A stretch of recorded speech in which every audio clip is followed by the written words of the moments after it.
악령들, 악한 영들 70명이 기뻐하며 돌아와 이르되, 주여, 주의 이름으로 말미암아 마귀들도 우리에게 굴복하나이다 하니. 누가복음 10장 17절.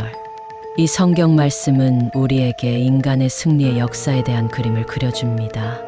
왜냐하면 그들은 어떤 보이지 않는 영적 존재들이 그들의 명령에 복종하고 반응해야 한다는 것을 그들에게 보여준 일종의 물리적 현상을 경험했기 때문입니다. 악령, 악한 영. 우리는 이 영적 존재들을 악령들이라고 부릅니다. 악령이라는 단어는 악한 영을 뜻하는 헬라어에서 유래했습니다. 악한 영 또는 타락한 천사 또는 악한 천사라고 말하는 것보다 악령이라고 말하는 것이 더 쉽습니다. 우리가 그들을 그냥 마귀들이라고 부를 수도 있겠지만, 그렇게 하면 어떤 사람들은 오직 하나의 존재, 악마, 마귀만 있다는 인상을 받습니다. 그런 경우에 그들은 사탄과 그의 천사들의 차이점을 모를 것입니다. 그러므로 이 보고서에서는 우리가 사탄의 조력자들을 악령들이라고 부르겠습니다. 성경은 악령들에 대해 모든 것을 말해준다. 성경은 우리에게 그들이 무엇인지, 어디서 왔는지, 그리고 그들의 능력까지 악령들에 대해 모두 말해줍니다. 그들에 관한 성경 속의 이 모든 정보에 비추어 볼 때, 나는 악령들의 존재조차 믿지 않는 성경 학자들을 만날 때는 정말 황당합니다. 황당하건 말건 나는 그들의 고충을 이해합니다. 나 또한 한때는 그들처럼 안 믿는 자였으니까요. 악령들은 무엇일까요? 그들은 베드로후서 2장 4에서 천사들이라고 불리고, 요한계시록 12장 9절에서도 역시 천사들로 언급됩니다. 그들은 시편 78장 49절에서도 악한 천사들이라고 불립니다. 그들은 사탄이 하늘에서 자신의 반란을 주도했을 때 사탄과 함께 반역했던 천사들로부터 나왔습니다. 우리는 그 반역에 관한 성경의 진술로부터 사탄이 땅으로 내쫓겼을 때 하늘의 천사들의 3분의 1을 함께 데려갈 수 있었다는 것을 발견합니다. 요한계시록 12장 4절. 이전에 말했듯이 모든 악령들이 사탄을 위해 자유롭게 일하도록 남겨져 있지는 않습니다. 그들 중에 일부는 잡혀서 사슬에 묶여 갇혀 있습니다. 이들은 사슬에 묶인 악령이라고 언급되는데, 성경에 의하면 그들은 대환란기에 특정한 시간 동안 풀려질 것입니다. 이들이 유다서 6장과 베드로후서 1장 4절에서 말하는 악령들입니다. 사탄은 하나님에 의해 제한받는다. 사탄과 그의 악령들은 어떤 시간 제한과 어떤 한계 안에서 일하도록 허용되었습니다. 그들이 이 한계를 벗어날 때는 언제든지 허락을 받아야 합니다. 마태복음 8장 29절은 우리에게 이 시간 제한에 대한 예를 보여줍니다. 우리는 욥기 1장 12절과 욥기 2장 6절의 성경 말씀으로부터 그들이 정상적 한계를 넘어가기 위해서는 특별한 허락을 받아야 했다는 것을 봅니다. 전에 말했던 이 사슬에 묶인 악령들은 하나님의 특별한 허락 없이 그 한계를 넘었고, 창세기 6장 2절 즉시 잡혀서 사슬에 묶였는데 지금까지도 그들은 거기에 있습니다. 나는 악령들의 진짜 형태들을 보았다. 각각의 악령은 전문가이다. 나는 여러 형태와 모양의 악령들을 보도록 허용되었습니다. 각각의 무리의 악령들은 그들의 진짜 형태와 모양을 나에게 드러내야 했습니다. 그들의 형태와 모양은 그들의 전문 영역도 보여줍니다. 내가 둘째 하늘을 통과하고 있었을 때 나는 곧 그 모든 악령의 세계에서는 일반이가 없다는 것을 발견했습니다. 각각의 악령은 전문가입니다. 그들은 오직 하나의 전문 영역을 가지고 있는데 그 영역에서는 아주 잘 일합니다. 천사들은 우리의 마음을 읽을 수 있다. 둘째 하늘에는 전혀 사랑이 존재하지 않는다. 그 세계를 여행하는 동안 나는 뭔가 질식할 것 같은 압박감에 시달렸습니다. 내가 이 느낌에 대해 심사숙고하는 동안 나는 안내하는 천사들이 내 마음을 읽을 수 있다는 것을 알아냈습니다. 그들이 나에게 말했습니다. 내가 궁금해하는 이것은 여기 사랑이 없다는 사실 때문에 야기된 것이다. 와, 그게 상상이 되십니까? 그 세계에는 전혀 사랑이 없습니다. 나는 모든 방식의 모양과 형태를 가진 영적 존재들을 수천이나 볼 수 있었는데 그들 중 단 하나에게도 전혀 사랑이 없었습니다. 그들의 주인을 향한 사랑도 없었고 스스로를 향한 사랑도 없었습니다. 그들의 주인조차 그들을 향한 사랑이 전혀 없었습니다. 사랑하지 않는 동료와 영원히 일해야 한다는 그 자체가 얼마나 큰 형벌인지요. 안내하는 천사들은 악령들을 지적하면서 각각의 무리의 이름을 말했습니다. 나는 그들을 모든 크기들과 모양들로 보았습니다. 일부는 인간들처럼 보였고 일부는 거인들처럼 보였고 또 일부는 반인 반수로 보였습니다. 일부는 이 세상에서 알려진 동물들처럼 보였지만 일부는 너무나 끔찍해서 보기만 해도 거의 구토를 일으켰습니다. 나는 사람의 마음이 상상할 수 없는 형태와 모양들을 가진 일부 악령들을 보았습니다. 성경은 요한계시록 16장 13절에서 이런 이상한 모양들과 형태들을 보여줍니다. 전쟁 악령들, 악령의 크기, 모양, 그리고 형태는 사회적 계급에서의 그의 위치와 정부의 명령, 체계 속에서의 그의 위치를 나타냅니다. 계급의 꼭대기에는 사탄의 알짜인 거대한 전쟁 악령이 있었습니다. 그들은 신장이 2.5m나 되도록 거대한 것을 제외하고는 인간들처럼 생겼습니다. 구리색이고 아름다운 체격을 가지고 있었는데 그들은 거인 군사들을 닮았습니다. 이 무리로부터 사탄의 프린스들이 나옵니다. 이 전쟁 악령들은 명령 체계에서 1등입니다. 이 계급 또는 무리가 모든 프린스들을 배출하고 이 땅에 전쟁과 전쟁의 소문을 만들 모든 계획을 수립합니다. 역사를 잠깐 들여다보면 그들이 자신의 임무를 얼마나 잘 수행했는지를 보여줄 것입니다. 지난 200년 동안에만도 1억 명이 넘는 사람들이 전쟁 때문에 지구에서 생명을 잃었습니다. 역사를 돌아보면 우리는 3358년이라는 시간 간격 동안 단 237년만이 평화로운 해였다는 것을 봅니다. 남은 3121년은 전쟁의 해였습니다. 스캐빙톤 우드는 그의 책 시대의 표징들에서 기원전 1500년에서 주 1860년까지의 기간 동안에 영원히 지속되도록 만들어졌었던 8000개가 넘는 평화 조약들이 깨어졌다고 말했습니다. 그렇습니다. 거기에는 의심의 여지가 없습니다. 그들은 전문가들이고 그들의 임무를 잘 수행합니다. 그들은 전쟁을 어떻게 선동하는지를 잘 압니다. 성경은 교만이 사탄이 타락한 이유들 중에 하나라고 말합니다. 이 교만의 특성이 이 특정 무리의 악령들을 통해 반영됩니다. 악령의 각각의 무리 또는 계급은 적어도 하나 이상의 사탄의 특성을 반영합니다. 전쟁 악령은 교만하고 아름답고 강하고 권세 있고 교활하고 지적이며 자신도 그것을 알고 있습니다. 탐욕의 악령. 그 다음 무리 또는 계급은 보통 사람들을 닮았습니다. 이 무리가 모든 악령들 중에서 두 번째로 가장 강력하고 명령 체계에서 2등인 악령들입니다. 정부에서 이 특정 악령의 위치는 프린스의 바로 아래에 있습니다. 그의 정체는 탐욕의 악령이라고 했습니다. 이 마지막 때의 인간을 공격하는 데 있어서 그 탐욕 악령의 임무가 두 번째로 가장 중요한 업무임을 나에게 드러내 주셨습니다. 그에게는 이 세상의 경제를 파괴시키는 임무가 주어졌습니다. 사탄은 모든 노력을 다한다.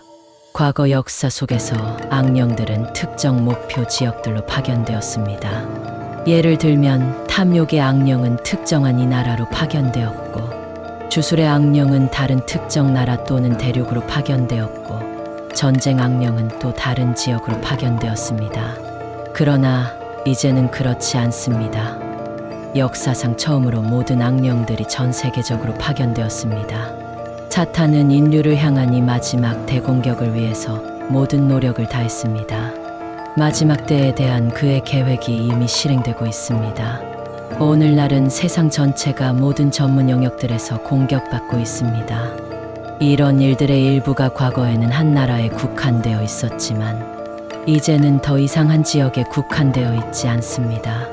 예를 들면 과거에는 환생의 믿음이 주로 동방 신비 종교를 행사하던 나라들에만 국한되어 있었지만 이제는 이 믿음이 전 세계적으로 버섯처럼 솟아나는 것을 발견합니다. 사탄은 이 세상을 통치할 준비가 되어 있다. 사탄은 그가 가진 모든 분노를 이 세상을 대적하는 데 쏟았습니다. 그는 자신의 위대한 종합 계획이 효과를 내기에 적합한 때가 왔다고 믿습니다. 그는 시작부터 자신의 보좌를 그 보이지 않는 분리하는 차원의 벽에 영적 편에서 물리적 편으로 옮길 계획이었습니다. 그는 육체적인 인간이 공개적으로 자신을 경배하기를 항상 원해왔고 그의 거대한 꿈은 그의 보좌를 시온성에 두는 것입니다. 다니엘 12장. 성경은 이 기간의 시간을 적그리스도의 통치라고 부릅니다. 사탄이 오는 길을 곧게 만드는 악령들에 의한 이 거대한 전 세계적인 공격은 사탄의 거대한 계획의 일부입니다. 이 악령들은 그들의 주 사탄이 오는 길을 곧게 만들고 있습니다. 세계 경제를 파괴하라. 이 마지막 때를 위한 탐욕 악령의 목적은 세계의 경제를 파괴하는 것입니다. 이것은 세상 사람들이 적그리스도를 받아들이게 하기 위해서 필요합니다. 그는 보기에는 좋지만 거짓된 경제를 사람들에게 가져다 줄 것입니다. 대신 전쟁 악령들은 지구에서 완전히 평화를 파괴해야 합니다. 적그리스도는 지구의 평화를 가져다 주기 때문에 받아들여질 것입니다. 그러나 이 평화도 역시 거짓 평화입니다. 세 번째 계급의 악령들은 적그리스도가 단일 세계 종교를 가져올 수 있도록 하나님의 진정한 종교를 짓밟아야 합니다. 이 단일 종교 역시 거짓 종교입니다. 걷잡을 수 없는 물가 상승. 탐욕의 악령이 현대의 임무에서 얼마나 효과적이었는지를 이해하기 위해 세계 경제 시장을 봅시다. 전 세계적 금값을 봅시다. 금은 세계의 거의 모든 화폐가 기초에 있는 금속입니다. 몇 년 전에만 해도 금값은 온스당 약 30달러 정도였습니다. 현재는 그 가격이 온스당 400달러가 넘습니다. 금 자체에 문제가 있다면 나라들의 화폐는 어떨 것 같습니까? 세계 시장에서 금값만 엄청나게 비싼 것이 아니라 음식이나 옷 같은 기본적인 주요 품목들의 가격들을 보십시오.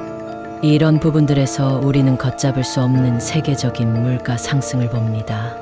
사회의 모든 수준에 있는 탐욕. 우리는 탐욕 악령의 영향이 세계 시장에만 국한된 것이 아니라는 것을 발견하는데 그것은 이 탐욕이 우리 사회의 모든 수준에서 발견되기 때문입니다. 점점 더 많은 사람들이 이렇게 말하는 것을 듣는 것 같습니다. 모두가 다 자기 것을 챙기는데 왜 나는 그러면 안 되는가?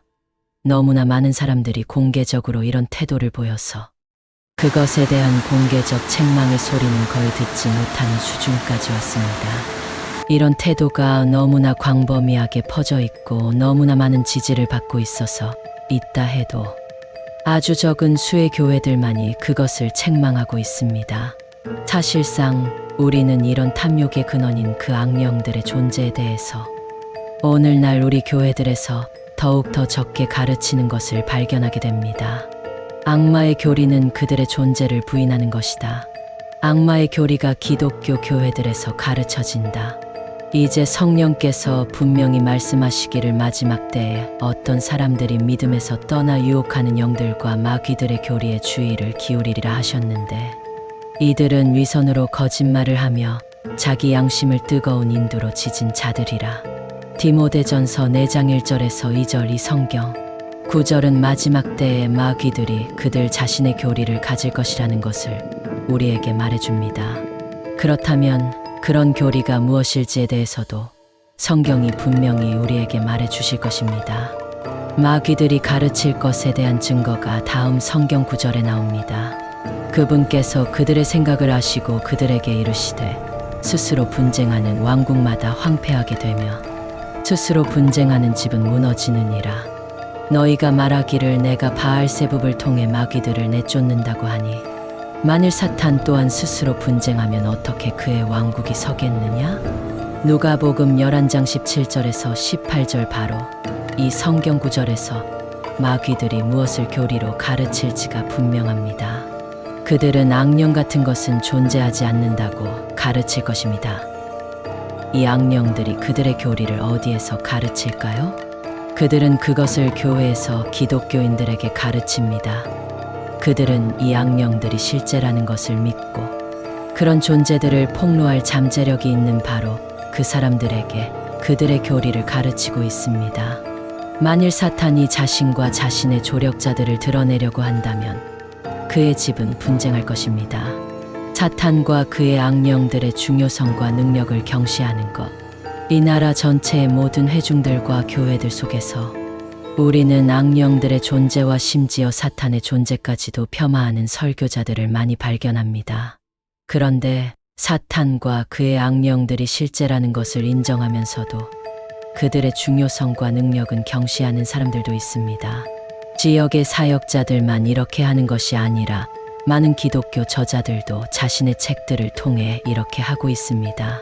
기독교 서점들의 책장에 있는 책들을 보면 자신의 무존재에 대한 사탄의 마지막 시대의 교리가 얼마나 효과적인지를 금방 알 수 있습니다. 사탄은 지금은 익명으로 남기를 원한다. 모든 죄는 사탄에게서 나온다. 마귀들의 잘못된 교리들은 사탄과 그의 천사들의 익명성을 강화하려는 의도를 가지고 있습니다. 거짓말에 넘어가서 그들이 말하는 것을 정말로 믿는 훌륭한 기독교인들에게 이런 잘못된 가르침들이 많이 퍼져 있습니다. 많은 사람들이 정직하게 이렇게 말합니다. 악령들을 너무 심하게 믿는 것은 그들을 전혀 믿지 않는 것보다 더 나쁘다. 그들은 그런 가르침들에 대해서 진지하지만 바울만큼이나 진지하게 틀렸습니다. 많은 사람들이 사람이 죄를 짓기 위해 사탄이 필요하지 않고 인류가 악령들의 도움 없이도 죄를 지을 것이라고 가르치고 있습니다. 이것은 오류입니다. 성경을 보시면 모든 죄가 사탄에게서 나온다는 것을 알게 될 겁니다. 사탄 없이 이 세상에 들어온 죄는 단 하나도 없습니다. 인류가 사탄 없이 죄를 지을 것이라고 말하는 것은 마귀들의 교리들 중에 하나입니다. 사탄과 함께 반역했던 천사들도 그에게 유혹받기 전에는 그렇게 하지 않았습니다. 이제 나는 단호하게 말하겠습니다. 인류가 저지른 모든 죄, 심지어 가장 작은 죄조차도 죄를 짓는 사람들의 삶 속에 미치는 사탄과 그의 악령들의 영향의 결과입니다. 오늘날 우리의 삶 속에서 사탄과 그의 악령들이 행하는 역할에 대해 아무리 강조해도 지나치지 않습니다. 사탄과 그의 악령들이 이렇게 할 수 있는 것은 그들이 익명으로 남아있는데 전문가들이기 때문입니다. 만일 그들이 자신들의 일을 공개하게 되면 그것이 그들을 패배하게 하는 역할을 할 것입니다. 그것이 내가 여러분에게 사탄과 그의 악령들에 대해 아무리 강조해도 지나치지 않다고 말하는 이유입니다. 악령들은 사회적 계급이 있다. 음울한 둘째 하늘에서의 웃음과 유희.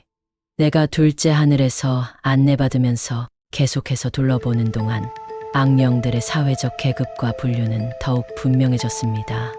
나는 한 계급의 악령들이 함께 임무를 수행하고 있을 때를 제외하고는 더 아래 계급의 악령들과 결코 상대하지 않는 것을 보았습니다.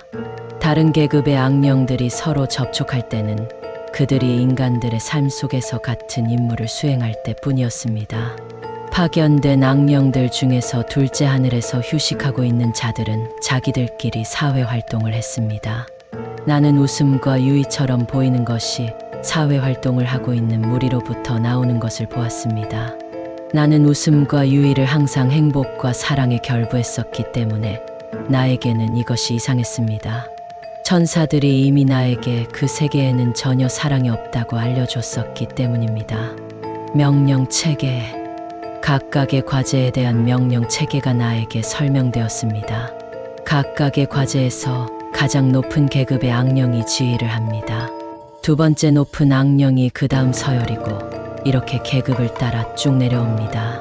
한 가지 예외를 제외하고는 항상 이런 명령 체계의 방식으로 일합니다. 그 예외는 내가 신비 악령이라고 부르는 것이 관련된 과제입니다. 신비 악령이 관여하는 모든 경우에 그가 프린스를 제외한 다른 모든 이들을 대체하는 것 같았습니다. 그 신비 악령에 대해서는 이 책의 나중 부분에 훨씬 더 상세히 논하겠습니다. 가장 높은 악령만 말할 수 있다. 악령들일 때 보통은 많은 악령들이 관여한다.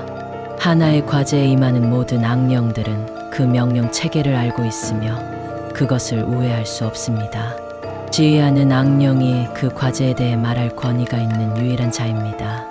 가다라에서 군대 마귀들렸던 사람처럼 인간이 악령들에게 완전히 사로잡혔을 때 오직 그 악령들의 지도자만이 전체 무리를 대변해서 말할 수 있습니다. 누가복음 8장 30절. 인간이 단 하나의 악령에 들리는 경우는 있다 해도 아주 드뭅니다. 완전히 사로잡히는 대부분의 경우에는 많은 여러 개의 무리들 또는 전문 영역들에서 나온 많은 악령들이 있습니다. 보통은 완전한 사로잡힘에 있어서 가능하다면 군대까지도 동원해서 많은 악령들이 관여합니다. 그러나 얼마나 많이 관여하든지 간에 단 하나가 지휘합니다. 과제가 벌어져야 할 때 지휘하는 악령이 항상 가장 마지막에 나갑니다. 이것은 어떤 면에서 선장이 배를 떠나는 마지막 사람이어야 하는 바다의 법칙과 같습니다. 어떤 악령들은 강조되었다. 계속해서 다니면서 악령들을 관찰하는 동안 어떤 악령들에게는 다른 이들과는 달리 어떤 역점이 주어진다는 것을 알아챘습니다. 나는 패턴이 만들어지는 것을 알아채기 시작했습니다. 천사들이 나에게 모든 종류의 무리들의 악령들을 보여주고 있었지만 그들은 단지 5개의 다른 무리들만을 강조하고 있었습니다. 이 마지막 날의 땅의 사람들을 향한 사탄의 공격에 있어서 5개의 다른 무리들의 악령들에게 적그리스도가 오는 길을 이 세상에 준비하는 주된 역할이 주어진 것 같았습니다. 모든 다른 무리들의 악령들은 보조적 역할을 하고 있는 듯 했습니다. 5개의 무리들이 강조되었다. 이 5 무리들이 나에게 강조되었습니다. 물론 첫째는 거대한 전쟁 악령들입니다. 이 무리는 계급에서 1등이기도 합니다. 2등의 무리에는 증오, 정욕, 분쟁, 그리고 약간의 다른 악령들이 있습니다. 그러나 이 무리의 주요 구성원은 이 마지막 시대의 공격에 크게 사용되는 탐욕의 악령입니다. 이 무리는 계급에서도 2등입니다.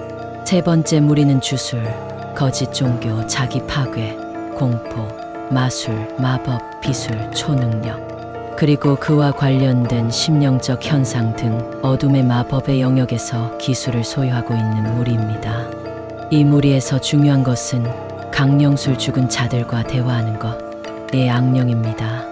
이 무리는 계급에서도 역시 3등입니다. 신비 악령들, 책임을 질 수준. 나에게 보여진 그 다음 무리는 내가 신비 악령 무리라고 부르는 것입니다. 나는 이 무리의 악령들에 대해 나에게 보여진 모든 것을 기억하도록 허용되지 않았는데 왜 그런지는 모르겠습니다. 그들은 사탄이 어떤 사람에게 작업하기를 원해서 하나님께 특별한 허락을 요청해야 할 때 항상 관여하는 자들입니다. 그들은 또한 아이들에게 사용되는 자들인데 다른 방식으로 다루어져야 합니다. 마태복음 17장 21절. 인간들에 대한 모든 악령 활동의 90% 이상은 책임을 질 수준 이상의 사람들에게만 제한되어 있습니다. 악령 활동이 책임을 질 수준 아래의 사람들과 관련되어 있을 때는 오직 허락을 받아야만 그렇게 할 수 있습니다. 이런 종류의 사로잡힘이 일어날 때는 이 신비 악령이 거기에 관련되어 있는 자입니다. 그는 사람들에게 간질로서 자신을 나타낼 수 있는 능력이 있습니다. 나는 이 악령의 모양이나 형태를 기억하도록 허용되지 않았고 심지어 그들이 나에게 그의 등급이나 계급의 위치를 말해줬는지조차 기억할 수 없습니다. 그에 대해 내가 기억하는 것 하나는 그의 익명성이 크기 때문에 육에 대한 그의 권세가 다른 어떤 악령들보다 훨씬 더 크다는 것입니다. 가장 낮은 등급의 악령들, 5번째로 강조된 무리는 등급과 계급에 있어서 맨 마지막이었습니다. 이 악령들의 모양들과 형태들은 보기에 너무나 끔찍해서 거의 구토를 일으켰습니다. 그들은 너무나 경멸스러운 모양들과 형태들을 가지고 있어서 사람의 마음으로는 그들을 상상 수가 없.